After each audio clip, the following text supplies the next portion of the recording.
This paper is really at the intersection of law and finance, so I really learned a lot and enjoyed reading the paper. And I'll just jump right into my discussion. So this paper studies whether the adoption of UD law had a causal impact on companies' governance provisions, like E index to be more specific. And I think this is a very important question because many finance papers start by assuming yes. And then we have, as Stephen mentioned, there are more than 20 papers assuming that the answer is yes. And then if you go to the broader literature, it is related to studies that use law passage as an exogenous shock. So I think this paper has broader implication. And this paper shows that the answer is no. So the adoption of UD law had no impact on the company's entrenchment. So, and then the paper digs into deeper and then show that Ian's paper, the results in Ian's papers are potentially contaminated, mainly for two reasons. So first is the ISS data issue. So E-index provisions are not measured every year. So pre-event can be classified as post-event changes. So that can be an issue. And then the other issue is that the sample is highly imbalanced. So a lot of firms are incorporated in Delaware, and Delaware is a never treated firm. And a lot of the treated firms are incorporated in Philadelphia. So if you just exclude these firms in Philadelphia, the results are gone. So that's pretty much what the paper is about. And I think overall the paper is answering a very timely and important question.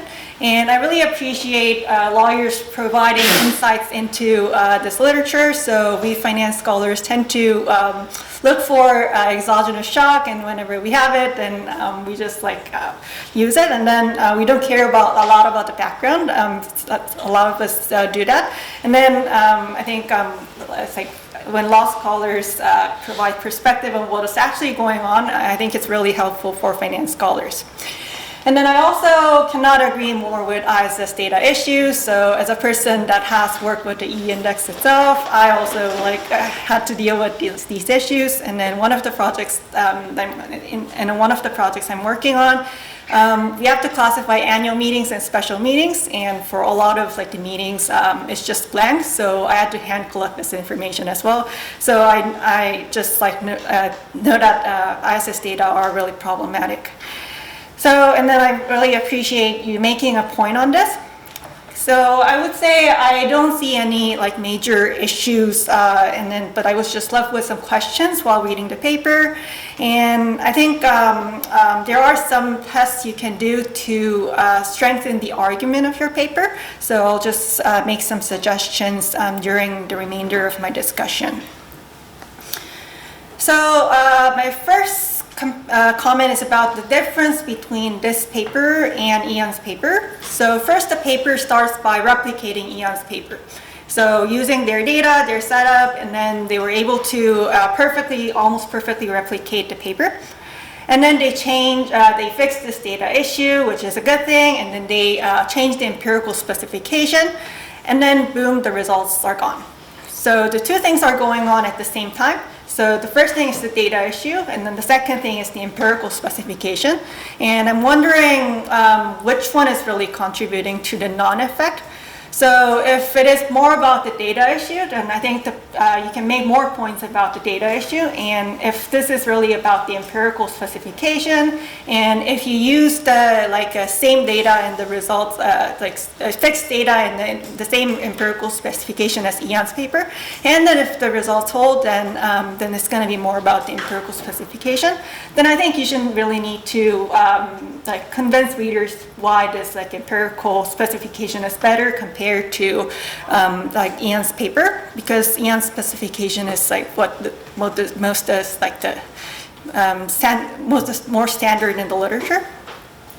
And then if it's both, if you need both to make the results go away, Then my next question is, there are so many things to worry about when writing an empirical paper, such as like sample selection and other things I listed in, I'll show you in the next slide. And then why just these two things? Probably if you change these two things, and then if you change another thing, then maybe the results are going to come back.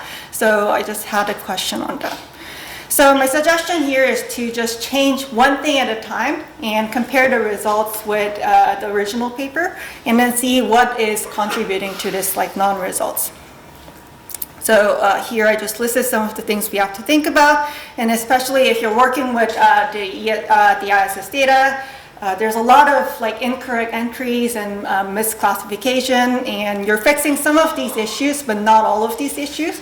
And then it would be better if you can shed light on what are the things that really matter and that researchers should really fix, and then what are the things that we have to worry less about. So my second comment is kind of a follow-up comment of my previous comment. So the empirical specification in this paper and in the original paper is different. So here you run state-by-state regression, and then in the original regression, all states are just put in together. And then I see the merits of this like state-by-state regression. But however, I feel that this setup is kind of unfair to Ian, because like for each state you have very small number of CREDA firms. So it's not a setup that is designed to really design significant effects. So that was my impression. So in other words, I think it does not really preclude the possibility that there's a significant effect in the aggregate. And this reminds me of Simpson's paradox. And I brought up this case. Coincidentally, Stephen is from UC Berkeley. So for default 1973 admission of around 8,442 males and 4,351 female applicants, the acceptance rate was 44% for males and 35% for females. So if you look at this data, we have a large sample. So it seems to give an impression that like females are being discriminated. So the dean actually looked into what was going on. So they investigated each department. And if you look at these like 6 departments, if you compare the number on the top and the number on the bottom, 62 versus 82. So that's the like acceptance rate for each department. Male versus female. So you can see that the effects are like the discrimination is going away, and it is reversed in many other cases. So my point here is that the picture in aggregate might be really different from the picture when you zoom in. And then in this case, we don't know whether we should be trusting one evidence or the other. And I think there's a really easy fix for this. So I think if you just include regressions that put all the states together, which is more standard in this finance literature, and if you show that the results are gone, then I think your argument will just become stronger. So my suggestion here is to add results that include all the states. So my third comment is more of a question rather than a comment. So there are like 20 plus papers showing that UD law passage had an impact on entrenchment and therefore firm outcomes as well. So the channel is entrenchment, and then UD law passage had an impact on cost of equity, cost of capital, cost of debt, and then also innovation, takeover efficiency, and so on. And then what Stephen's paper is showing is that UD law passage had no impact on entrenchment. So we're not supposed to use this UD law passage to identify the impact on firm outcome. So, and then I was puzzled because there are so many papers that are finding significant results. So what is going on? So that's my real question. So the first possibility is that UD law passage had an impact on something else, which is not entrenchment. And so it had an exogenous impact on something, and that's the channel through which firms' outcomes are affected. So that's one possibility I could think of. And then another possibility is that it had an impact on entrenchment, but E-index is not a perfect measure, so that's why we're not able to see the results in Stephen's paper. And then other possibility is that the UD law passage is just endogenous. So it's not an exogenous shock, but there was something going on, like firm level lobbying. I don't know what was going on, but if that's an endogenous event, then probably we shouldn't be using this UD law passage as an exogenous shock. And there's just like an obvious correlation between the UD law passage and firm outcomes. And finally, the final possibility is data mining. I don't think that's what's going on when more than 20 papers are finding significant results, but I just listed the possibility I could think of. So for me, it's puzzling why these papers are finding significant results if there was really nothing going on around the time of UD law passage. So if you can dig into what was going on at the time, and then if you have something to say about that, then I think the contribution can be larger. So my comments, rest of my comments are going to be very minor, so I'll just be very brief. So here you compare the stock return performance. You show the stock return performance before, but I think it's really helpful to show the stock return performance after, because if you don't show those results, then some might argue that poor companies are just adopting these poison pill provisions, and then this is leading to more entrenchment, and then that leads to even more worse performance. So unless you show that these companies are showing better stock return after the adoption, I think this interpretation is not clear. So my suggestion here is to add results comparing stock return before and after the adoption of poison pill. So that's pretty much all I have, and I'll stop here. So thank you everyone for your attention.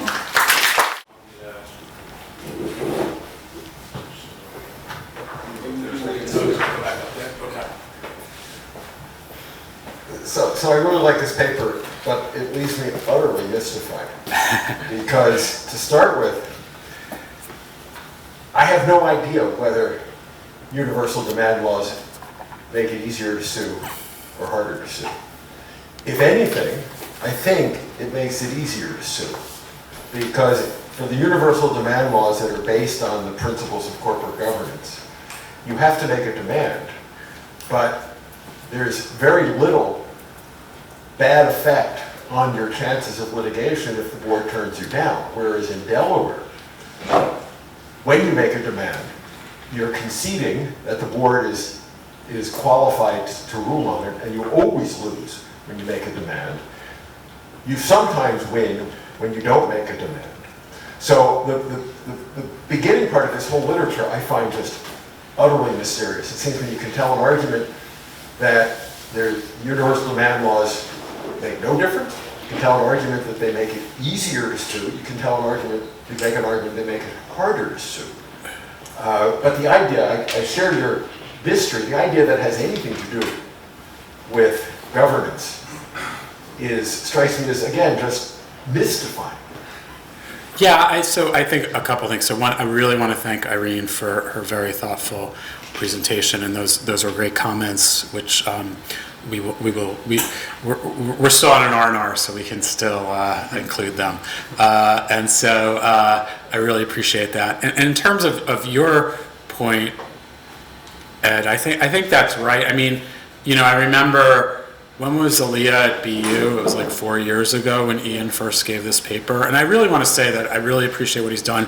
It's a huge contribution, even if I don't agree with it, or it's created sort of a lot of thought and debate. And so, it's really a credit to him for doing it. But I do agree that I agree with you in the sense of UD laws probably make litigation easier, not harder. And I think that was the point, which is the channel here is just not theoretically developed. And even if it is, it could go either way. So you need a test of what it is or what it isn't. There is a paper My co-author is a little more paranoid about being public on paper, so we've had this paper for about 2 years now, but we've never posted on the SSRN. But there's another paper that's comparable in the JAE that just came out that looks, we talk about in our paper, and looks at is there an effect in terms of lawsuits, and finds no, that there's no effect. And I think just to pick up, if I could, I think Irene makes some great points and we'll incorporate them. I think one of the points is really, this is a small sample of biased companies in states that are different than Delaware. And so you can dig down and look at it. And we had these debates of should we look at other papers or not, but we felt like it all started with corporate governance, so let's start there.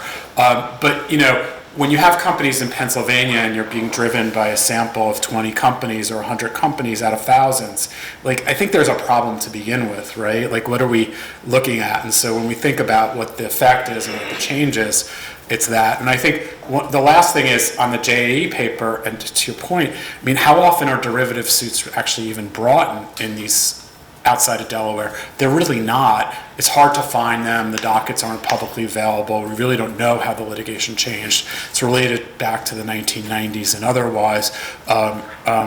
It's really hard to even track this. I mean, I have a special litigation committee paper where we looked at special litigation committees, and it took 2 years to collect a database, and I don't even know if it's right or not. You know, I mean, it's something, but outside of Delaware where there's not a docket, it's really hard to find.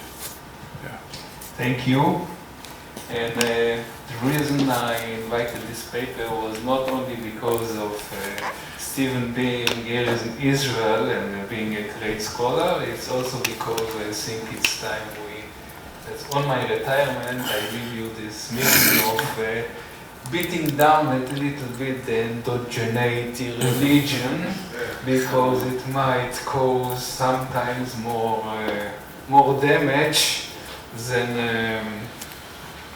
benefits. Okay, I'm in the school that says to beat endogeneity you have to provide more and more information. Okay. Then the general picture, you decide what's on balance you believe and what you don't believe. Putting everything on the endogeneity test, as we say when we have an endogeneity measure that is, let's say, dubious, can do more damage than